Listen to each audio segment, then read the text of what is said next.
is okay? You can take my...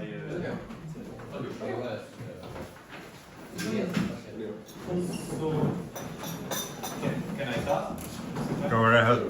Yes. So, I think that after the presentation of Emil, that went quite deep into the details of the VM, we are trying to organize the day into 3 main tracks in order to discuss various challenges that we face with the leanVM. We will try to be focused on the leanVM, and we will discuss other topics during the other days of the post-quantum workshop.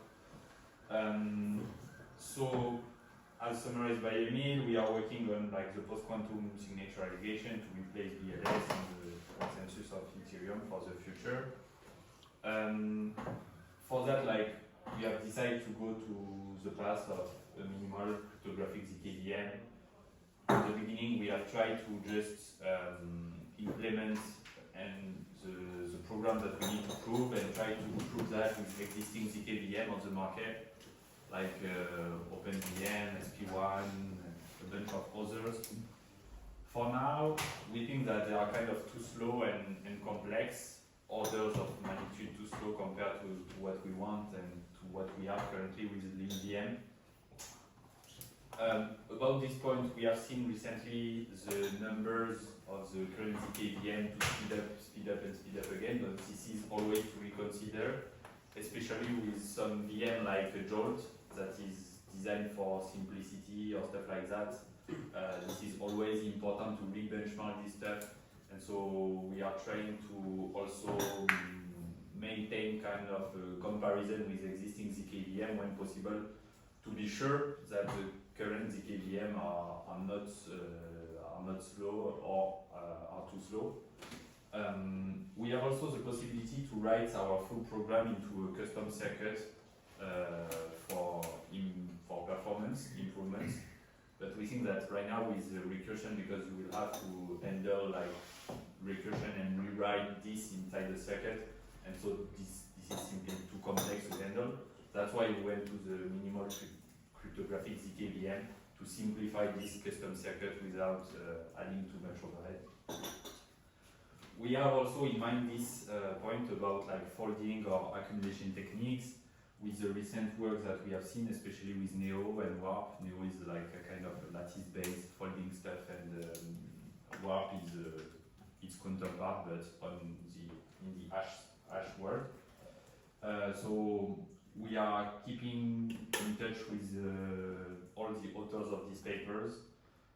Soon we will kind of hopefully push a small explanation on each research with Srinat, because Srinat is pushing a lot towards these folding techniques, and he did an amazing job about this. So we are trying to explain the pros and cons of each possible path, and explaining why we could use possibly this folding technique, because when you want to aggregate some stuff, this is kind of folding could be a natural thing for this. Unfortunately, for now, we have no real implementation, neither on NEO nor WARP, so we cannot really compare the numbers that we have with the leanVM, for example, with these kind of techniques to see if they worth more investigation. But we keep a lot of discussion with all of these guys, also Dan Bonnet and guys like this. And so, as just explained by Emil, we have this leanVM, minimal cryptographic ZKVM, that is purpose-built. This is not general purpose. As just explained, we have a small compiler. We cannot prove with this VM, for example, Ethereum blocks, but it should be really performant for signature aggregation. So basically today, we will try to have 3 tracks to discuss 3 main topics that we have, but of course we can deviate and talk about other topics in the meantime. This is not a problem, of course this is even encouraged. So our first topic will be the sum check. Why? Because we have designed this minimal ZKVM to be multilinear oriented. This means that we are not dealing with univariate polynomials anymore, like this is the case, for example, with Fry and prover like this. But we are dealing with multilinear polynomials. So this is a complete word compared to univariate settings. And the sum check is kind of in the middle of everything there, both on the PIOP side of things, because we need to have like a zero check with the table of constraints, and inside the PCS in WIR also, because at each round we have like a sum check to reduce the problem. So sum check is very important. We have a lot of optimization to be done on the sum check. Right now what we have is kind of let's say simple sum check without that many optimization. On the PIOP side of things, we have already like the univariate skip that is implemented, but what we want is to have like a general sum check, so one implementation to rule them all, let us say, with all the optimizations. And so the sum check that could be efficient on the PIOP, on the PCS, and yeah, with a lot of optimization, because this is one of the bottlenecks right now. If we can reduce the cost of the sum check, this will reduce the cost of the PIOP, and this will also reduce the cost of the PCS. So this is kind of very important. What we will discuss mainly is about the possible optimization strategies that we could have with sum check. Mainly the thing to remind is that we have two kinds of operation with the sum check. Some implementation, some work can be done in the base field. This is very cheap, and this is at the beginning of the sum check, because we can do operation and multiplication between small fields. But after that, for security reason, the verifier should send randomness that should be in the extension field. And from this point, we are operating between extension field elements, and so the multiplications are much more costly. For that, we can discuss two strategies, but we could have more, obviously. Like one very recent strategy is by Bagad and Hall, a paper from this year, where this kind of pre-computes some coefficients in the base field before even iterating with the verifier. And so this conserves a lot of this pre-compute work offline before interacting with the verifier, and so reducing the cost of like follow-up operation with the extension field. Then I will share like some discussion starter like notes, but we can have like a bunch of open questions, like is this kind of optimization the best choice for our PCS, our PIOP? Why? Also, in all of this strategy, you always have this idea that you will apply the optimized strategy for the first round and then switch to the basic sum check. What is the optimal number of rounds? Is it like 4, 5, 7, more? And we have also this other strategy that is maybe more common, and that was designed by Angus. So in this strategy, you combine the first few rounds into one big step, like to do like a big round at the beginning with a small field, and then you switch for the rest of the computation to the classical sum check. But you have this benefit of having skipped a couple of rounds, 5, 7. We have seen that on the PIOP, this impacts a lot the performance, decreasing that by a huge factor.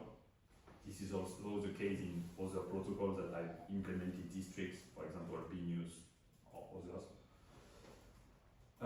On the PCS, we have seen that this impacts a lot of the code external to the sum check. Why? Because in this world, like you see your polynomial in a complete different way, with different dimension of the hypercube, and so it impacts like the prover, the generation of the queries, the verifier that should interpolate differently, the stuff. And so it impacts a lot of the code. So again, how do we manage this complexity? For example, we could have maybe like the PIOP with this optimization and the PCS with the others, or maybe something. We could have another strategy that could be complementary to these two, for example, using SIMD and packing techniques inside the sum check, how to rearrange things inside the sum check to be able to do compressed operations at each round and then reduce the time. And the goal would be as we plan to integrate WIR into Plonky 3, we will need some check, and so if this is possible, the plan would be to have like a very nice sun check for small techniques, small field techniques into Plonky 3. So that could be used as a primitive for everyone. Yeah, so that will be like one of these discussion. The second discussion will be this afternoon about like the memory model of the VM and the lookup techniques. As mentioned by Emil, our leanVM uses a read memory model. And so how do we efficiently prove that all the memory reads are consistent and valid? We have different possible strategies. We have the classical run product, where you have like kind of a running product that prove your permutation. The limitation, what are the limitations? For example, where you have like multiplicities or stuff, or like you have to run this product, this is also a limitation. So you have this second strategy that is widely used in all of the ZKVM. Almost all of the ZKVM right now use Lookup. So this transforms this run product into a sum. We will see that this afternoon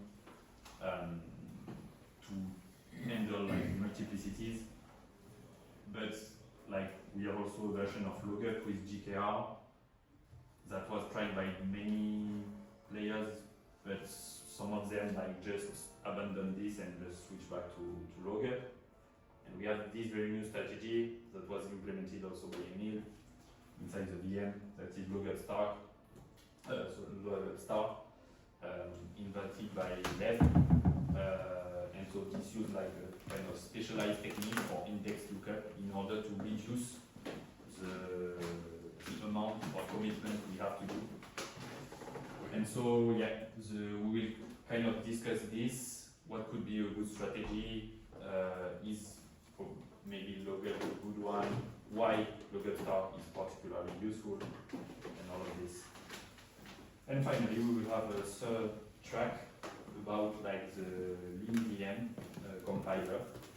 All of the problems that were just discussed by Emil with the for loop that is just either unroll or restructure as a recursive function if this is too large to be unrolled. All of the memory stuff, the dynamic allocation, the malloc, all of this stuff can be, with the two-pass stuff, can be discussed. How we could do better, how can we verify the compiler, how we can make it secure. Do we need like formal verification? Do we need the outsource of strategy? How can we optimize also like the model cost, meaning that how we can check all of the compilation stuff in order to reduce the number of operations that then need to be done inside the VM. This is also an interesting step. And maybe a final question, with or without the compiler, why I am saying this, because we have seen like a bunch of new modern VMs, such as like KOM, OpenVM, and the new one like the recursion project by Plonky 3, where for now like you don't have this compiler, you just have like a friendly API to build circuits, and so you don't have to deal with the DSL, and you can just like build your circuits thanks to like a friendly API. Is it possible in our case? Is it too complex? Yeah, I was particularly thinking about this because our project need to be laser focused on one case, and so maybe we could avoid the use of the compiler by doing some clever trick to play with the circuit builder API. This was also an idea shared a couple of days ago by Clément from Kakarot. In the conclusion of their papers, they mentioned that they plan not to use a compiler and a DSL, but to play with the different airs and construct the different airs also with a Lookup. And an interesting point about this is the powder strategy with auto precompile. This is kind of the same stuff. They optimize the way that you generate the hair and the precompiles using compiler techniques under the hood. So yeah. On that, there was also a project at PSC called Chicrypto to do the same kind of API, but for Halo 2 circuits. Okay. Yeah. Well, okay. Interesting. Okay. Okay, very nice. So Can I ask? Yeah, for sure. Like this? Do we know to which devices are we optimizing this code for? Because is this for CPUs, like what? Raspberry Pi.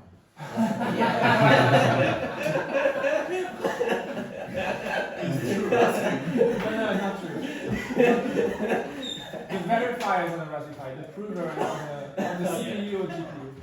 yeah, what we plan to do, maybe better explain than me, but validators can run on Raspberry Pi, but a few of them will opt in to be aggregators, like 10% of them, for example, and they particularly should run on a high-end CPU laptop, such as this one or a better one, because it is not kind of. Yeah, so Thank you. Yeah. we're hoping that the network will do well with just CPUs. But in practice, what I expect will happen is that someone will come in with one GPU, and that will be sufficient to prove the whole network.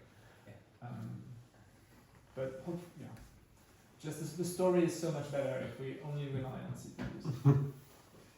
What's better about it? Just the barrier to entry to become an aggregator is much lower. If you have a CPU.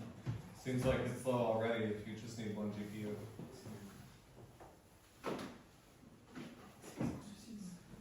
That is true, but it's actually one GPU kind of per subnet, or because there's you need one GPU and a very good internet connection to connect to all of the subnets. What are subnets? So the way that we do aggregation is that we have parallel subnets where there's like partial aggregation, and then there's a second round, a second stage where you aggregate the aggregates. Oh, this is like a vision for scaling? So this is what we have today with DLS. So today Ethereum processes 2.7 thousand transactions per second, and the only way that we can get to that kind of scale is by parallelizing across subnets. And we would do the same thing with the post-quantum signatures. Okay. So yeah, if you agree, like we can start with the sum check, maybe checking a bit like the sum check and discussing ID. I have put like some notes as a discussion starter, but yeah, I don't want me to talk only, like an interactive discussion. I have not all of the ideas, so I'm sure that you can bring a lot of stuff. Maybe what they can do is that I can present you briefly like the sum check as a reminder. Then I can show you in Weir how we are doing the sum check and how we try to implement, for example, the univariate skip. That is one of the techniques we discussed, and so that we can discuss the various optimization. Thomas, can you blow up the text of it, please? Sorry? Can you blow up the text of it, please? Like this? Oh, More? More? Yes. Anyone else? No, I only have one. No, I only have one. You only have one? Yeah, because I used to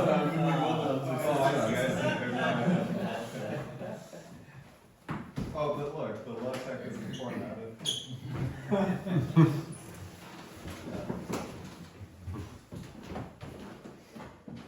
It's a physical zoom. Oh, this is. Hey.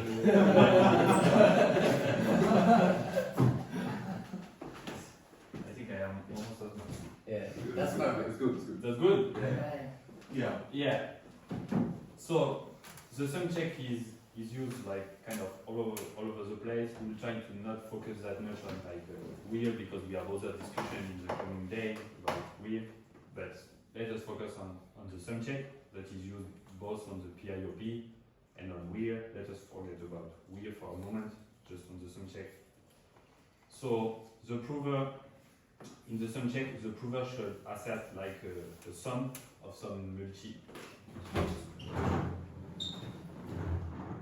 Yeah, so should assert about like the sum there over the hypercube, and the goal like of the verifier is to check, do some very light check at each round and in an efficient way, because as you can see there, like a named check will require like 2 to the power L computation due to this, so this is not feasible and this is not something that we want.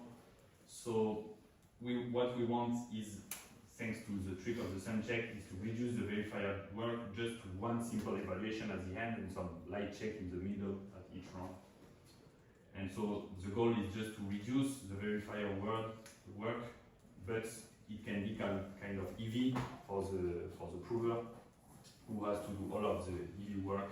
Yeah. This is like multivariate, but it isn't multilinear.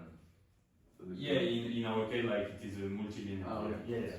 This is like Yeah, we focus on multilinear settings. So, yeah, let us say that the polynomial G is like a product there, and we have like kind of this thing that is very important to remind is like the small vs large field computation.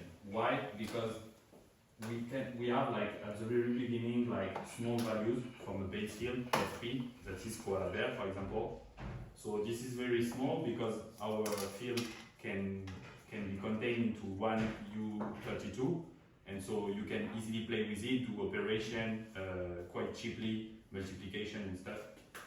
But then for security reason, just after the first round, like the verifier should send a challenge in the extension field.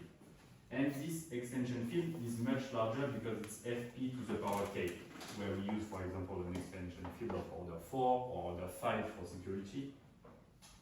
And so this creates kind of a significant performance gap between like different type of operation and between the first round and the other round. So in most of the papers from Bagad and Hall, they have distinct way of treating operation. They have this SS to distinguish like small base field per base field operation, SF to distinguish base field per extend field operation. That this one is very fast, this one is fast, and the large one, LL, so large operation multiplied by large operation, and it's very slow. If you want to put numbers on that, like if the degrees is k, SS is like O of 1, SL is O of k, and LL is O of k squared. This is roughly guessed. So like when k is 4, it's like 1, 4, 16.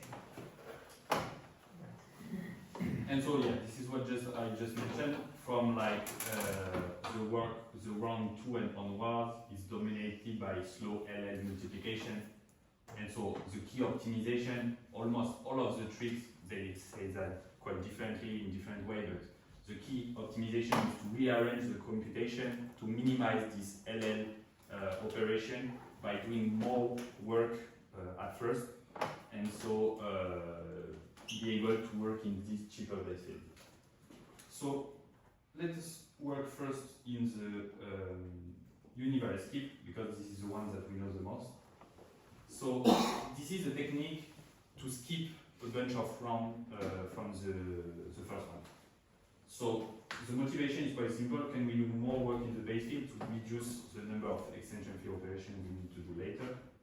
The solution for that is to reorganize the domain.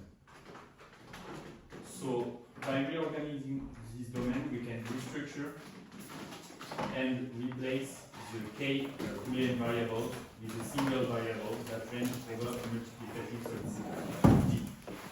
So at the beginning, like you have this very big multilinear polynomial, and then you rearrange the view that you see.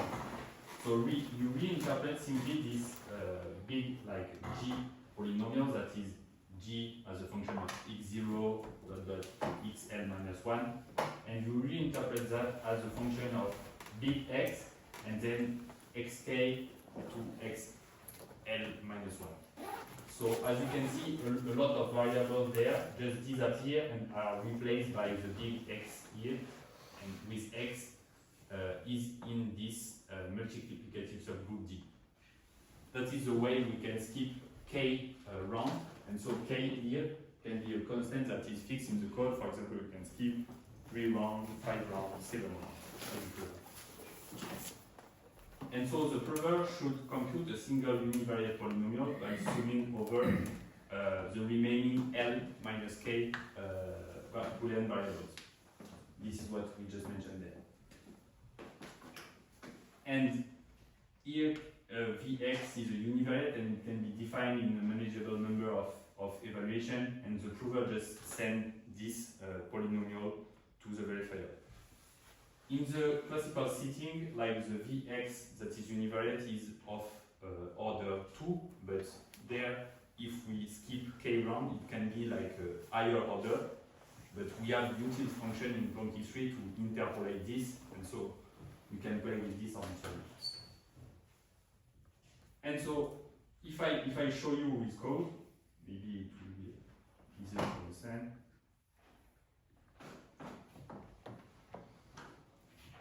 So, basically what I have here is we have in here this sumcheck module, where inside this file you have all of the computation of the sumcheck, containing both the univariate setting and the non-univariate setting, and so you can play one by one in this step. In the other field, in the other file, this one, we have like the computation of this specific skipping technique. At the beginning, we have as an enter like two matrices that are like the F matrices and the weight matrices, because if you just recall at the beginning of this file, we just said that what we want is a product of two polynomials. And so in our case, the two polynomials are represented by F and weight. So in the first in the first place, what you do is that you rearrange your matrix to view your polynomial differently.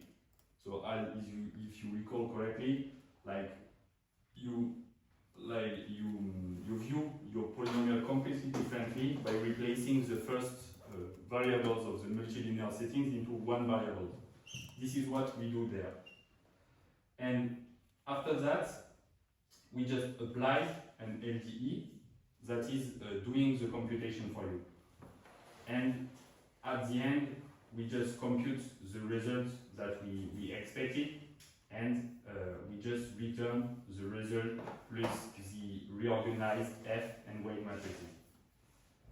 Then, why does it impact all of the code? And I think that this is the important stuff to remind, is that if we check the optimization technique,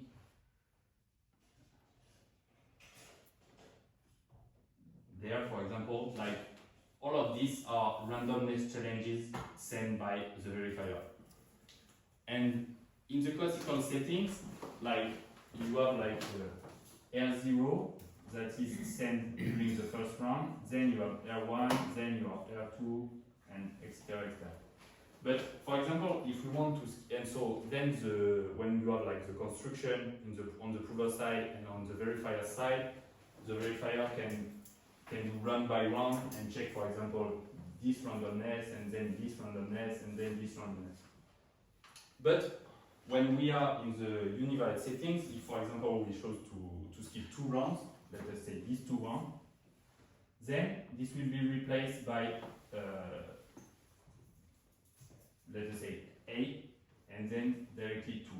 So for these 2 skipped rounds, like the prover, the verifier will just issue one single randomness. And so then when the verifier will want to extract R0 and then R1, it will not be possible because we will just have 1.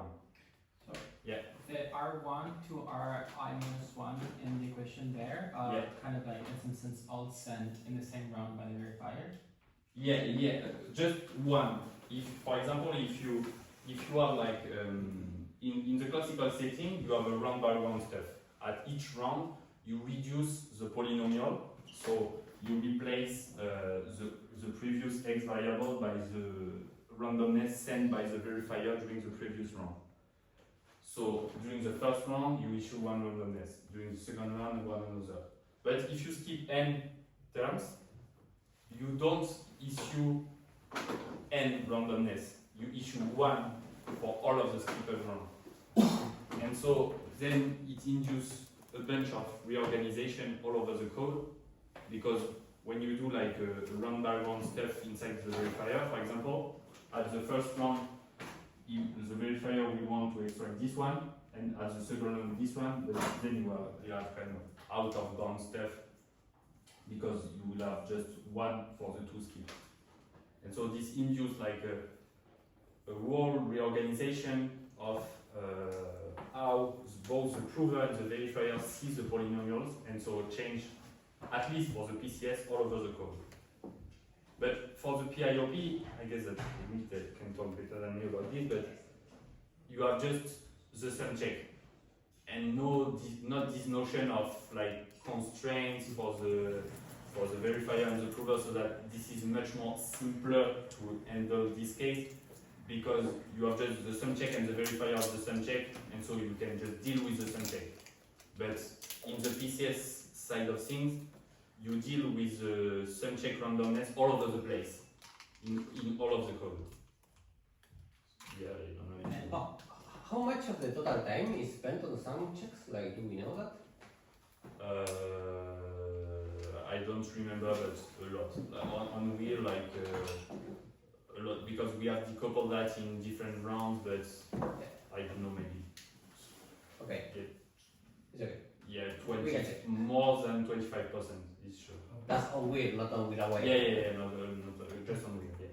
But on the whole system, apart from FFT and the Merkle tree in where everything is subject. So Yeah. And do you lose bits of security by having this batching this randomness from the verifier? In this case, I think that Angus can answer better, but no. I think very slightly. So I mean, like, because the bit of security comes from the degree of the polynomial. I think so. When you do the univariate skip, you do lose a couple of bits of security, but it's not. It's like 5 or something. It's not a big number. there is one thing I want to add. Because so as Thomas mentioned, there are as far as I understand, two different optimization, univariate skip and the background trick. And one thing I want to add is that the background thing is led by Justin Thaler, I think. Yeah. It's it's optimization, and those optimizations have been designed for some check with a product of multilinear polynomial. But in the PIOP, when you want to use some check to prove validity of R constraints, you will end up with an arithmetic circuit inside your sum check. You can always, for instance, if you want to prove Poseidon using the sum check, you will have an arithmetic circuit inside your sum check. And you can always develop it to get a sum of product, but if you do it, you will have a very, very big, like hundreds of terms due to the Poseidon constraints that are developed. So to get efficiency, you need to keep it as an arithmetic circuit, like factorized way. And if it's an arithmetic circuit, I don't know how to apply the baguette optimizations, and that's why I only know how to apply the univariate skip. And applying the univariate skip on this is pretty straightforward, but applying the other tricks where you decompose after compressing, you decompose it between and so for me I don't know honestly how to do it. Maybe it's possible, but I don't know. That's why I think that the baguette optimization was designed, I think, purpose-built for Spartan and Jolt, because they mentioned a lot of Spartan and Jolt in the paper. The thing is that on the PCS side of things, as you can see in the documentation of this function, the goals that we have when we enter this univariate skip optimization is to run the sum check over the sum of product of two functions, fx and wxb, so two multilinear functions. This is what are represented by the two arguments of the function right there. So my point is that maybe we should apply different optimization for the two. Maybe, as you just mentioned, like the univariate skip is perfect for the PIOP, but is not perfect for the PCS. And then maybe the baguette optimization is better for the PCS. Not sure. The only thing that I know is that due to the way they handle it, we cannot combine the optimization. For example, you cannot use like univariate skip plus Bagadena optimization, so you have to choose. I think that lambda class falls work a bit on that, so maybe they have things to add. I think that also you raised the point recently, Emil, that maybe could be discussed with Angus, is that I think that you apply the univariate skip in a different way than we do, due to the choose of The set D. the set D. As I just mentioned there, you have like this notion of a multiplicative subgroup D, in which like you view your polynomial differently, in such a way that in the weird setting, if you apply, due to the LDE thing that we are doing and the fact that we use a multiplicative subgroup, if you apply the sum check with k equal 1, so virtually you would end up with the same number of like randomness. So technically this is the same as not doing any skip. But in our case, like the result is a bit different from the classical sum check. And I think that in your case, you end up with the same result as if you do the classical sum check. Instead of, because you have to choose D of size, if k is the number of rounds that you skip, the size of D must be to the power of k, and the prover will have to perform a bunch of FFT on D. And so intuitively, you would say, sorry? These ones, right? Yeah. The FFT. Yes, exactly. And intuitively, you would say you take D, a multiplicative subgroup, so FFT is fast, perfect. And this is like the natural idea. But I would argue that another alternative is to take for D the set 0, 1, 2, 3 until to the power of k minus 1. The cons is that the FFT is not free, but in practice, FFT on a small set, you do it with a quadratic complexity. It's if k equals 5, it's trivial anyway. But the advantage is that when you take k equals 1, you end up on the classical sum check. And so it's like, personally, I think it's a better generalization of the sum check, because, for instance, you have only one implementation, and if you want to do normal sum check, you simply use k equal 1. And so it simplifies, but the drawback is that the FFT are not it's not FFT friendly. But if k is small, in practice it's the case, I would say it's okay. No, I think that makes sense. Yeah, I think I picked a multiplicative subgroup just because it makes like the math easy, basically. But it's you can pick any subgroup with the right size. It just Okay, and I wanted also to discuss, like, I think that you guys worked on the Bagadena implementation a bit. Like, maybe you have some words to add. If you think this is like a hard time to implement it is okay, it is performance are okay. No, it's going well. We just had like some things to make it compatible with the one used in 23, because we were like choosing the variables in a different MDMness. So I think in one case you started with xn and we were starting with x0, or the other way around.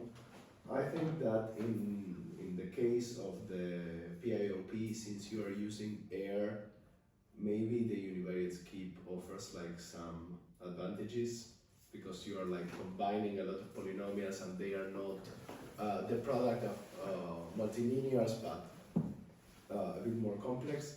Besides, I think you can save a little bit on the proof by just not sending all the zeros, because essentially if you're using the zero check, you know that all the terms will be zero, so you can like have the verifier fill by himself all the zeros. Now for the PCS, maybe it makes sense because there you have already the product of two multilinears, and maybe with Bagat you can go a bit faster. Of course, I don't know. Perhaps Spartan has some advantages. I've been thinking a bit about Spartan and the multi-air. You can transform from one to the other. the advantage is that in Spartan you don't need to sample random challenges to combine the constraints, and if it has like a very nice shape, then evaluating like the matrices at random points might be rather easy. And besides, I think you can handle sparsity a bit better than in the case of air, but we are still looking a bit at it. So if I am correct, I have just recapped this week with a small example. If I am correct about like the Bagad implementation, like you have, for example, two polynomials P1 and P2 that are multilinear, and then you have this sum in the classical setting, like due to the air that is the first randomness issued by the verifier, like you have the product of two polynomials that are large, so this is a LL computation. And so you decompose using like something like that with some coefficient A that you can pre-compute offline before applying that to the end. And so you just compute your A offline that everything is in small field. So this is like a cheap operation, let's say. So you compute all your coefficients for like the stuff. And then you just do online this computation after that. So this just ends up with a SL, SL, and SL instead of everything large. If I remember correctly. Yeah. Just like that. Okay. So okay. So two kind of implementation, but as you are thinking, like both are related to the same thing, with doing as much work as we can with the base field, and then playing later with the extension field. I think like one thing that makes this a bit more, like not this, but generally these optimizations a bit harder in this case is that I think when we look at the two multilinear, so if you start, so in Word we're trying to do two multilinears, and even in the very first case, one of the multilinears lies in the base field, which is great, but the other one still lies in the extension field. And so I think that like sort of, I think a lot of these methods like do very well when you have like all your polynomials in the base field, but when one of them sits in the extension field, all of a sudden you sort of pick up more overhead, just because naturally, like univariate stick isn't giving you anything beneficial if everything's in the extension field. And I expect the Baghdad thing isn't either. Yeah, that is. Yeah, what you just mentioned is very true for Weir, because like as you can just see here, we have like the two polynomials that are represented by matrix. One is in the base field, but the other one is the extension field. So it makes all of the operation even more complex to optimize. Could it be possible to? Could it be possible to find a polynomial with coefficients in the base field representing the polynomial with coefficients in the bigger field? What am I representing here? Since you're talking about the case in which one polynomial was easy and the other one had like bigger coefficients, like I don't know, maybe mapping the complicated polynomial into a simpler one, and then taking up on that. I don't know. But if you do that, will your like the new polynomial be larger and possibly. then end up with almost the same cost due to the fact that it is larger? I don't know. Maybe we should run the code, but you know, since field elements can be represented as tuples, base field elements. I don't know. Playing with sparsity, maybe if you know that it's multilinear, then I don't know. Good idea. Yeah. Okay. I know also that you have played a bit like with the LDE, Emil, because like right now in Weir, like we fall from like the classical order. And so this is very difficult to apply packing inside the sum check. I don't know like where exactly you plan to have the packing in there, but I guess in the compression function. Actually, we could apply packing, I think, almost everywhere. Every time in where you have a vector containing extension field elements, you could have instead a vector containing packed extension field element. So locally you transpose it to speed up, to be able to speed up with SIMD multiplication. And for instance, the weights, so initially the evals are in the base field, so packing is free because it's free, and the weights are in the extension field, but instead what you can do is you take weights in the packed extension field, so the representation is slightly different. Locally, it's changed a bit locally, but anyway, but to make it work, because currently we starts by folding the last variables, like x1, x2, it starts by folding on xn, but xn, which means that currently to fold, you take every extension field element at an even location, you fold with the elements at the odd location, and so by pairs of two, and you multiply them and you fold. But the issue is that when it's packed, you cannot do this because locally you have modified it in a packed way. So what you should do is that if you fold starting by the x1 by the left, folding is simply taking the first half and multiply and add with the right part, and this is packing friendly. And in the end, I think every time in the code where there is like a vector of extension field, we could replace it with a vector of packed extension field, and almost, except at the end, when it's smaller than the packing width, you need to split it in a normal way, but at least in the beginning, when it's expensive, you can have packing almost everywhere, I believe. How does the packing work? So roughly, when we're saying packing here, we just mean that if you have like a single field element, but you want to do like a bunch of additions, it's easier as opposed to having like one U32 to pack and use SIMD operations. So you want to add like 8 field elements, you can sort of pack makes sense. 8 U32s into like a 256-bit thing and then do that. And then the issue with extension fields is that like, if you want to multiply 2 extension field elements, it doesn't really make sense to sort of pack extension field elements into individual SIMD registers. So let's say you have an extension of degree 8, then in theory you could pack your whole extension field into one of these MM26 vectors, and then addition would be great, but multiplication would be a complete nightmare because SIMD doesn't really work well when you want to mix everything. So what we tried to do in Funky 3 was basically thinking about like you can think about like packed field elements as sort of like an algebra over the field. Just because if you can imagine you have like a SIMD packed vector, you can still multiply that by like a single field element and everything goes well. And so you can imagine then doing trying to do like an algebra over the extension field where now each of your elements of your algebra is basically a SIMD packed field element. And you can think of this as like 8 extension field elements sort of squashed together, where you've joined everything which has of like the same coefficient. And then this now has sort of fast, and then now multiplication is nice because like you can do, if you have like 8 extension field elements and another 8 extension field elements, you want to multiply them, you can do all the multiplications and all the additions SIMD.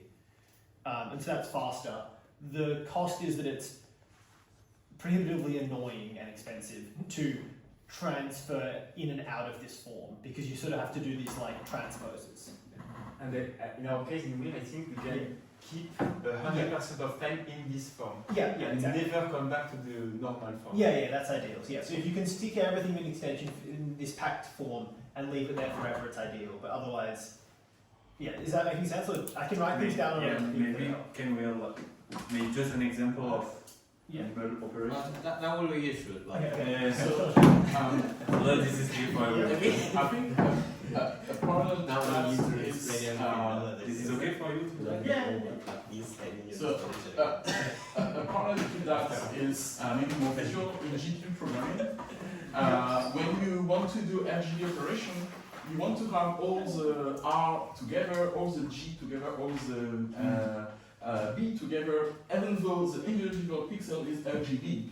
But for Cindy, it's better to have all the red together, etc., in color channels. And basically, that's what we're doing while packing extension field elements. Yeah, that's exactly right. Yeah. Sorry, should I write things down or is everyone happy? Yeah. Okay, so what's the base thing? So let's take a field. So you can pick some field, and then I'm just going to look at like an extension of degree 2. So like I don't know, f adjoint gamma, where gamma squared is 7 or something. But if that's not, I mean, let's assume this works. So what does multiplication of the field look like? Well, that's easy, right? Sort of x times y, and then you just basically have to reduce mod f. And the question is, well, what happens if you want to do what if we want to do a lot of multiplications? So up here, right, you can sort of think about each of these internally in our computer is going to sit as a U32. And this will be another 32. I'm saying ukulele rather than Rust, but like it's a 32-bit integer, 32-bit integer, and there's also be a 32-bit integer.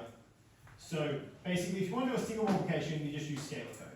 If I can spell scalar. But the question is, if you want to do a lot of these, it makes sense to do SIMD operations because it means in a single cycle, as opposed to doing like one add, you could essentially do like 8 adds, or in AVX, or 4 in Neon, or 16 in AVX 512. And so the way, if you want to do like, if you want to do lots of mols, is you sort of imagine you pack, you get sort of like a vector x, which is going to be a packed. So this is like sort of packs I copies of x, I field elements. And now you can do sort of x bar times y bar, what times y.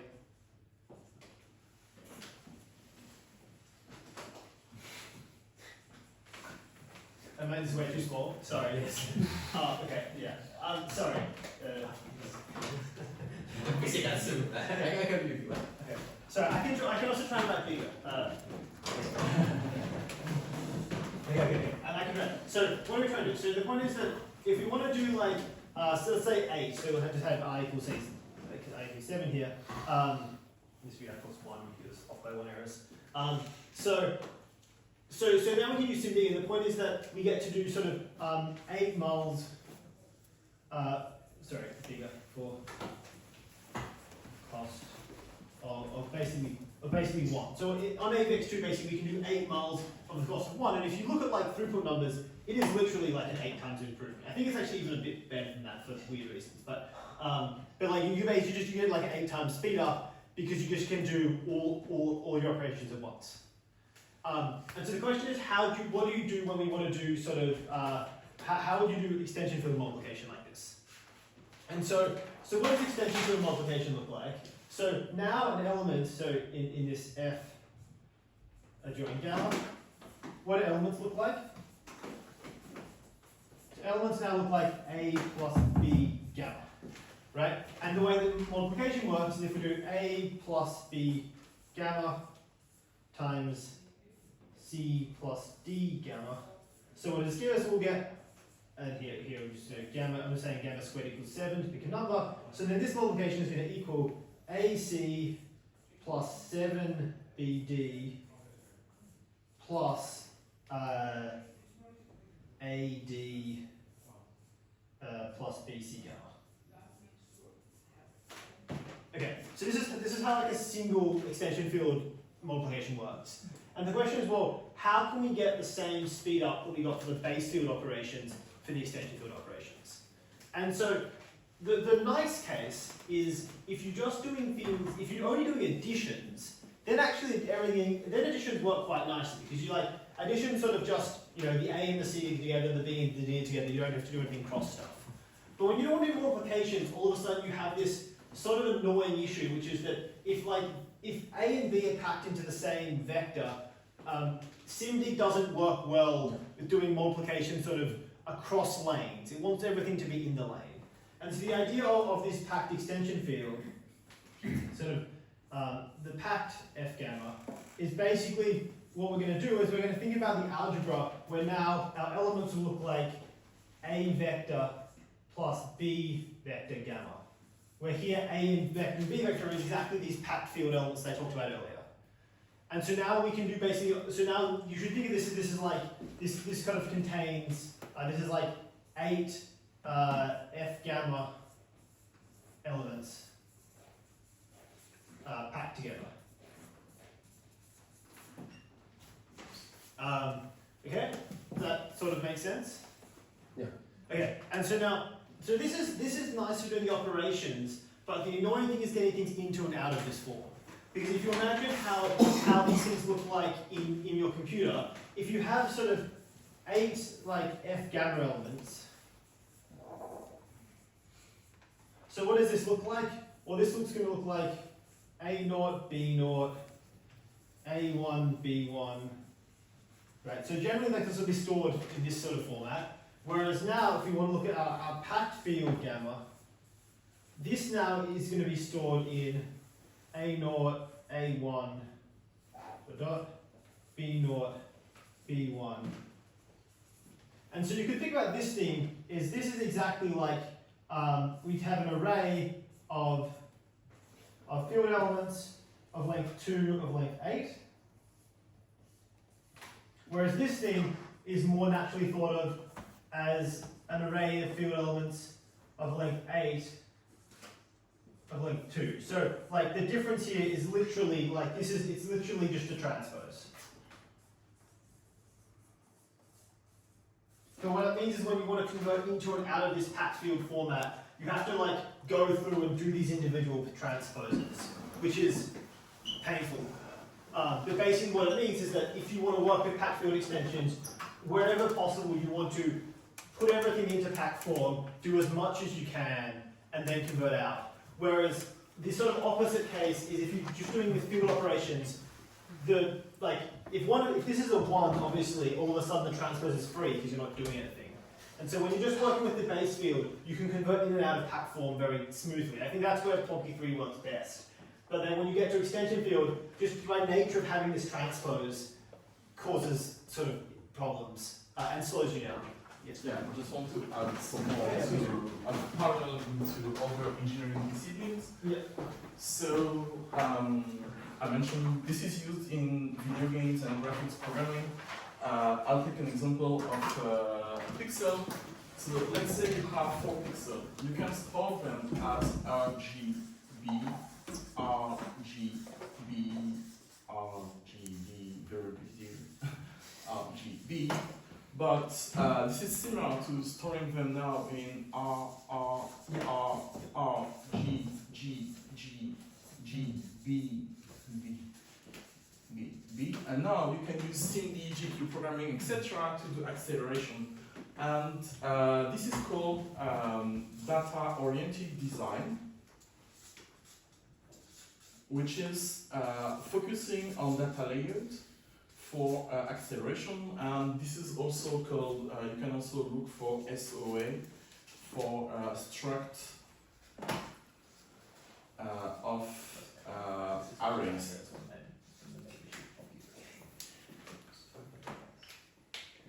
And this is stored in arrays of struct, so each point is an array of struct, and now you change it to struct of arrays, and this is how when you do any video encoder, you get all those SIMD acceleration over multiple pixels, because if you store it like that, it's just too slow.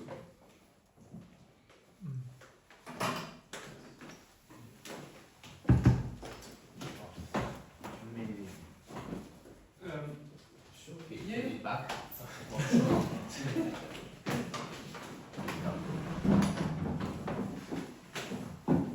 I may have maybe like 2 questions for like maybe both of you. With the experiment, do you know what is recommended in terms of number of rounds that we should skip and number of rounds that we should apply the bucket optimization? Is there like a trade-off? Is there some simple rules, or is it just with experimentation that we can find the better trade-off? I have seen, I think that Venus folk are using 7 skipped rounds, something like that. Do you know if more is the best or like, you have any? I would just recommend putting it as a parameter and trying out numbers. Yeah. Like, I think this precise number for the univariate thing is going to depend on sort of your exact use case. And like, Do you know how many? Intuitively, it should be number of rounds skipped should be the logarithm of the extension degree approximately. For instance, I think in BNews they should skip like something Yeah. 7 because they use extension 2 to the power 7. But in our case, I think currently like it's 3, and but if you use 4, it will not change a lot. If you, I would say intuitively that as long as you use more than the logarithm of the extension degree, it will not impact a lot performance, but it will increase proof size because you have to transmit a longer polynomial. yeah, I think of the increased proof size as the bigger drawback in some sense. Of like, because I think somehow like every time you do an extra round, I think somehow like each extra round you add should still give you a small performance boost, but it's a less and less of a performance boost. And every time you add a round, you increase the proof size. So you can consider like a really stupid thing where you just skip all the rounds with univariate skip. Yeah. And from the prover, this is ideal. This is like really fast. And then the verifier gets given a like degree to the 20 polynomial and told to evaluate it, which makes them very unhappy. Yeah, but I think in principle you can skip all as many rounds as you want, but the proof size is sort of the thing that costs you. I guess this is the same. No, for the other optimization, I think Bagad proposes a quotient of logarithms Okay. based on the number of factors that you have in G. Okay. And also there's a factor called kappa, which measures Yeah. how much you take to perform an LL multiplication versus how much it takes to perform an SS multiplication. So it takes the quotient, throws that kappa into this kind of formula, and ends up with an L0 that's between 3 and 4 in most cases. When they combine that optimization with the with polynomials with EQ as a factor, it's usually shorter. Okay. You end up with 1 round less. Okay. Because the comparison is now between the LL and the SL. Okay. Yeah. So it's fewer rounds. Okay. Okay, that's good. Yeah. So for the univariate skip, given that this is already implemented in Weird, like what are the? I mean, I know it's broken. That's what I was about to get to. But like aside from the fact that it's broken, like what else is there still to do? Like, okay, like for example, the tag field elements for the extension field, and what else? Again, then we need to design like a single one and integrate that into Plonky 3. That would be my next question. Like, I guess that the best that we could do is to have like a single one, at least a single implementation, that should be used both for WIR and for the PIOP, so that when we do, for example, one optimization, it has the benefits for both, and then we multiply the benefits. My question is that how do you see that into Plonky 3? I imagine as a separate trait. I imagine also that it has maintenance work. Yeah. Of course. So there was currently 2 issues with the univariate skip in WIR, one of which is it's broken, it doesn't work. And the second, I think somehow equally important one is it doesn't speed up compared to the univariate skip. I think that the sum check implementation, the sum check alone is okay. Yeah. I think that the problem is not in the sum check. The problem is, as I just mentioned before, that it modifies everything in the view, and so I try to spend a bit of time toward this, but not that much because I felt that it complexifies everything, and so I had in my mind that maybe for the PCS this was not the best solution to have. So in Plonky 3, probably we would have a general sum check that would fit with the 0 check of the PIOP.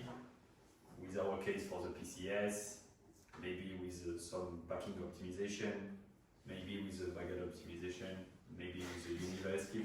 How do you see? Yeah, I haven't thought about this super in detail, but I think one thing that I think would make sense. So I think both Baggett and the univariate skip, and honestly, I think almost all of the optimizations for subject I've seen are all focused around the early rounds, right? Like the Baggett, you do something different, and then at some point it turns into sort of a generic sum check. Yeah. But it does seem like probably the most sensible thing to do is like have the generic sum check in.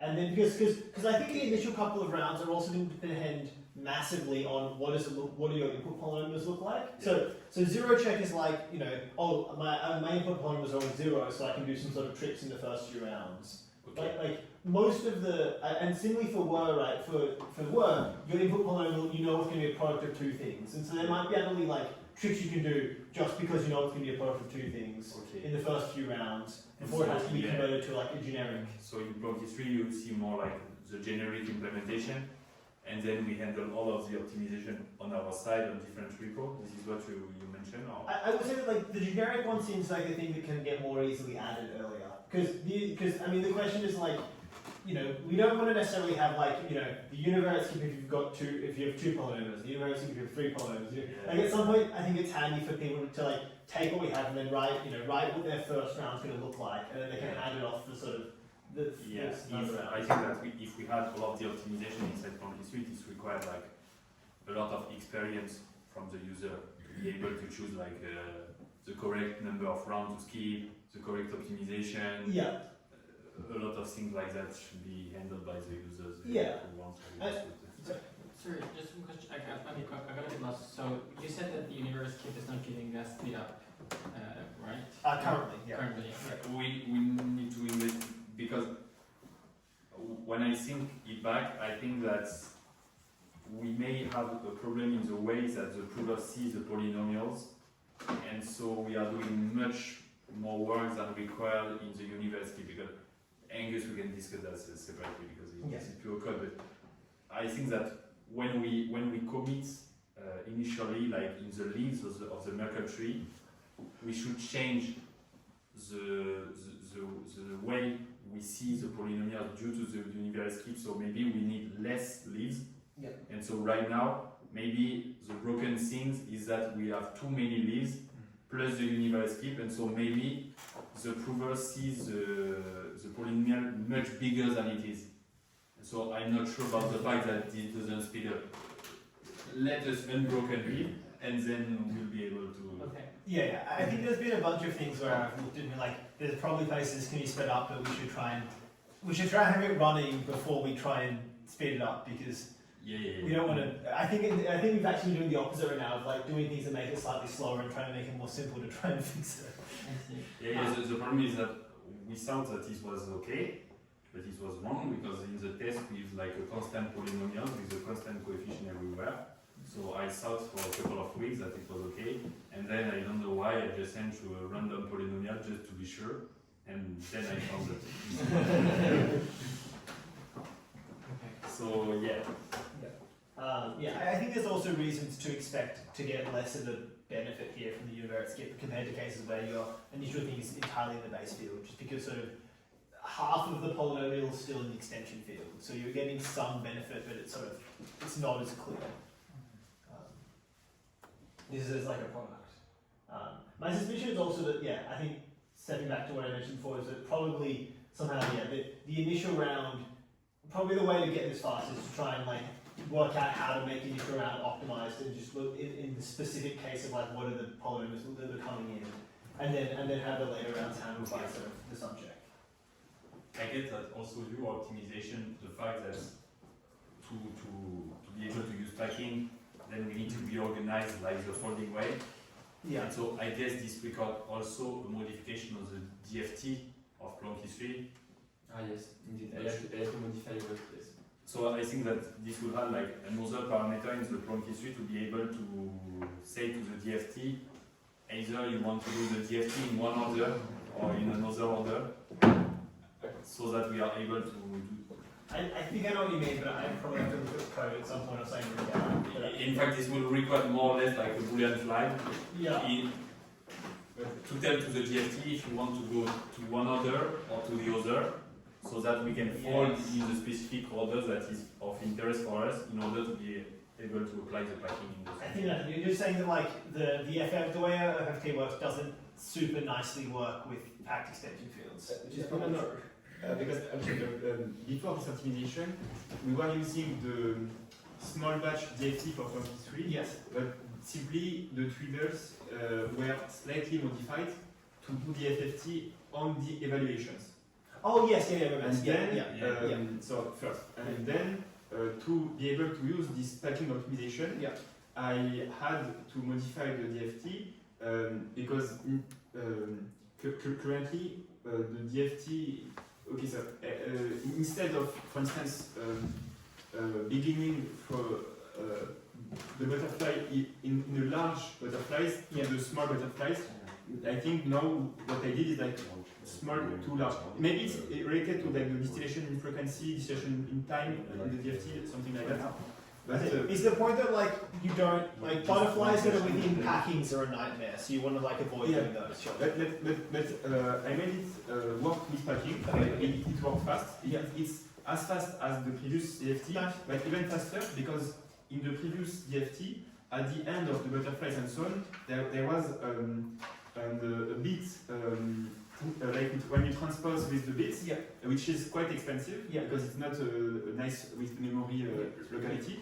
And with this new representation, this removes this index flippening at the cost, at a small cost, but in the end we gain, which is that before applying the FFT, previously we had to take our evaluations and to duplicate it. This is like the rate of the Ritz-Solomon code. If you want rate of half, you simply double the evaluations, then you apply the FFT on the whole thing.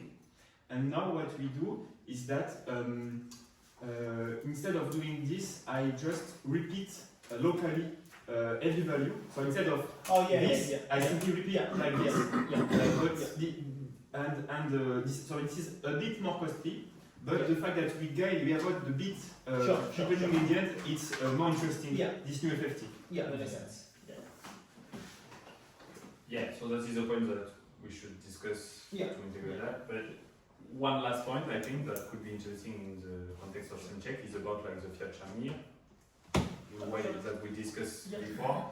So yeah, just to remind everyone, like in order to integrate our stuff into like 23, we need to have an agreement on the fiat shamir. So right now, if you look at that is in fiat shamir, we have like a proof of stake. Inside the proof of stake, so we have a bunch of stuff, but we have this proof data that is a vec of field elements. So we can represent this as like a big vector, and each time the prover does something, it just injects some stuff into like the fiat shamir vector. So for example, if you look at when in the SunCheck, so at each round, when the prover wants to send the univariate polynomials that he had to compute to the verifier, he just sends the 3 evaluation of them for the verifier to be able to reconstruct like the given polynomial. So that is just here, there's the add extension scalar term. And so basically what it does, it just adds some elements to this vector. So like prover just have like say x1, x2, x3, and so on. And then this is passed to the verifier, and then the verifier is able to extract like the required thing. So for example, if we spoke about like the 3 evaluation of the polynomials that are these 3 evaluation, then as the vector is passed to the verifier, then the verifier will be able to catch this one and reconstruct the polynomial. So that is just kind of a streaming fashion to send information from the prover to the verifier, so the prover can push information inside the fiat shamir, and the verifier can pull this information in the same order. It has the benefit of not having like a prover structure, because in Plonky 3, this is done a bit differently, because you have kind of the same stuff inside the state of the fiat shamir just to generate randomness, so that it is absorbed by the fiat shamir inside Plonky3. All of this is hashed together, and then you can extract some randomness. But in our case, this is used both for this purpose of extracting new randomness, but also for the purpose of exchanging information between the prover and the verifier. Whereas I think that in Plonky3, what you just do is at the end, you have like a big prover struct, and inside this struct, you store all of the information, and you pass this structure to the verifier, and then the verifier just catch information by information inside this. Yeah. I think that the benefit of this is that first we don't have the structure, so yeah, and then I think the claim would be that at least from the Plonky3 side, the structure makes it a little bit easier to construct the prover and like separate things out, as opposed to just having a giant vector where doing this way has the benefits of a clear view, clear mental model. When you code everything, you can even debug easier, like to check the different fields of the structure, have a mental model of what is passed between the stuff. Rather than here, you just have like a big vector of elements and you don't know anything. But it has the benefit that as we catch the elements in the same order, we cannot make any mistake, let's say, any security flaws or anything, because if you have like one element inside, I will call it XM, X malicious, then the verifier is not able to reconstruct because it has the wrong information. So but I think that's true in either case, right? Because like as long as I guess in Plonky3, as long as you're like the main trick is whenever you add to prover data, you also have to add to challenger, right? Like you also have to like update the challenger. That's sort of the key. But I think that also I think that what is difficult there, as we just discussed during the break, is that if we want to make it generic, there we just care about like Poseidon stuff, so we can just store F element there. But if we want to make generic and be able to use that with Sketchup, which is the case in Plonky3, then you can put F there because it does not correspond to anything compatible with Sketchup. And so you have to put UA there or something generic, and then having kind of serialization traits that is able to serialize data when it enters like the proof data, and deserialize data when it goes out of this proof data to be able to be reconstructed. So I guess this has also this drawback. But I think this is something that we should discuss and have an agreement on, because I think that this will block the integration of the sum check inside the Plonky3 because we use illegally the fiat shamir. I think probably. I mean, this is something we can do offline. But it's going to be offline here. But we can. I think we should just stare at what we do in Plonky3 for like what does fry proof look like. I think we have a struct called fry proof, and you could easily have another struct here called like word proof, which is like what that section of proof looks like. And so the advantage of having something like that, it just means that when you go for a proof that has a bunch of different features, you can like sort of just send, hey, this is a proof for the fry bit, this is a proof for the word bit. I guess this will also require like some modification on your hand, because I think that in the leanVM you use the same fiat shamir, and it's very everywhere. So I guess it's very useful to simply when the prover needs to send just I have a fiat shamir dot send information, and it's done. And because I believe it drastically reduces the risk of not hashing, like not updating the fiat shamir state before sending information. And I even believe that most of the fiat shamir in practice critical bugs comes from this flow. Yeah, that makes sense. In practice, at least in our code base, there's been quite a few bugs like Yes. Yes. So you say that we should modify our. This is not a problem. We should just adapt and open an issue, and someone has to invent that. But I'm just trying to think of how hard it will be to retrofit. I think that no, I think I do like the idea of like having the challenge. So I think the key thing that this struct does is has the challenger as part of the struct, so that it just sort of automatically whenever you add things to the struct. Yeah. That is when you say that you had, for example, one scalar or one field element, this called this function. So this just had some elements inside the proof data, and also the challenger ingests this. I guess the question is that is it valuable to have the details of the fried proof?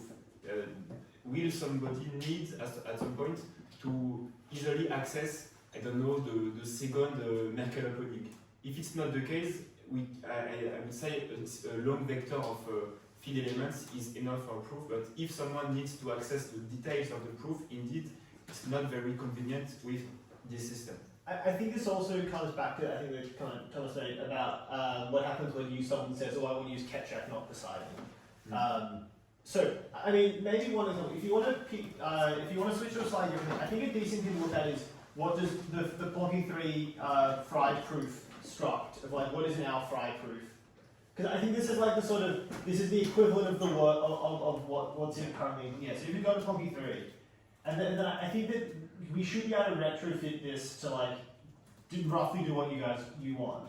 But my suspicion is that we might go both ways of update our thing to do what you want, and then also maybe update your thing to sort of match. But like roughly, but basically like you could imagine that like there could easily be a function that takes these 4 things and just turns it into the vector that you have.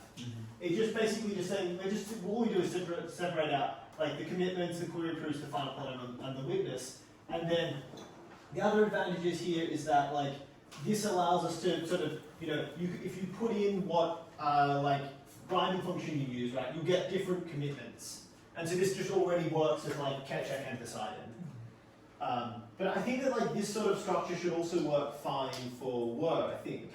And then you should be able to it should be possible to write a function that takes this struct and outputs just like maybe 2 vectors, because I guess you have some field elements and some non-field elements. But that should be doable for Word as well, I think. But then I also agree that like you could easily add into this like a challenger and then update it, so when you add things to this it automatically. If you think about this, this will also make us closer to the 23 integration, because we could remove the fiat channel folder inside, right? Well, I think you have a word proof structure. Once we have a word proof struct, we can remove the fiat channel folder in WIR and just call Plonky 3 in everywhere. Also, personally, I think it makes the development easier with this approach, because you don't have to customize the structure, the proof structure. Because, for instance, you don't have to do this, you mean? On Fry, obviously, the proof is pretty simple, but when it's quite complicated, like the full proof system of a VM, there will be tons of fields in the struct, and it's unclear, we can do it, but honestly, it's a good question. I don't know how when you have like a complicated ZKVM, what does the proof look like? Is it a big Rust structure, or is it like a continuous vector of field elements? I don't know. It's a big struct. It's a big struct, okay. Yeah, my suspicion is it's a big struct because doing a gigantic vector of like bytes is sort of nightmarish to like. What do you do with that? You deserialize it into a struct and then verify it. Yeah. It is not exactly what we do, because we deserialize when we need it. We don't deserialize at the beginning, make the struct. I mean, so it's not like even like FryProof supports serialization. So we can always send this to you as a set of bytes if that's what you want. The question is, why would you? Is that like? If that's going to be easy for your proof system, that's saying like you can get this as a set of bytes. You had to add custom stuff, no? No, I think the serialization just turns. I think the serialization just turns the field elements into bytes and then the commitment into bytes in just sort of the obvious way. So like this is you can write this you can get this sent to you as a vector of bytes. It just is going to be a horrifying vector of bytes. Why do you need as a vector of bytes? Because in terms of security, you cannot make mistake on Tietchamir if you use a struct where you challenge. the challenger and the vector is at the same place. For now, we don't use byte because we are just using Poseidon. Let us say Poseidon hard-coded, and so we just push field element by field element, no bytes. But if we want to do general settings and include that into block history and be compatible with Sketchup, then we need to find a common format of serialization, deserialization when we push data. I think where you could make a mistake with the fiat Shamir if you just have a sequence of bytes is if you didn't sequence your bytes in just the right way that corresponds with the order of interactions in the interactive protocol. Yeah, and it's quite easy to make mistakes if you and historically that they have been that I think Block history like 6 months ago there was a critical vulnerability because the fiat Shamir, the ordering was not maybe I think it was the 8th of the 8th of the Merkle tree was not committed to fiat Shamir, something like this. Sure. And so you can make mistakes. And with this system, the mistakes are impossible. No, so but my saying is, but I think the key design feature that's making those mistakes impossible is having the challenger in the the proof structure. Okay. It's not having the proof structure only be a vector of bytes. And so you would suggest to have a structure with different fields and at the same time the challenger. Exactly. Yeah. Yeah. So I'm saying we should update fry proof to have the challenger in the fry proof and have whenever you want to add something to it, like Okay, I see. Yeah, the mutable reference to mutable reference to. And so you have mistakes and you have the granularity of the proof. I think so we have to look at how easy that is to do it. I expect that one of the hard thing here is that like these get built at different parts of the protocol. But yeah, I think that should be doable. But I think that's the thing that I think makes sense and reduces mistakes. I think the struct thing is also going to reduce. It's just going to save you years of coding time. Just because like if you just only use vectors, it's just going to be complicated. But actually, I like to develop this abstraction of I send the feed elements, I receive feed elements, I sample feed elements. It's only this, and it makes honestly it's quite simple, and because otherwise I would have to vector.add then challenger.observe, and so I gain a line every time I use fiat Shamir.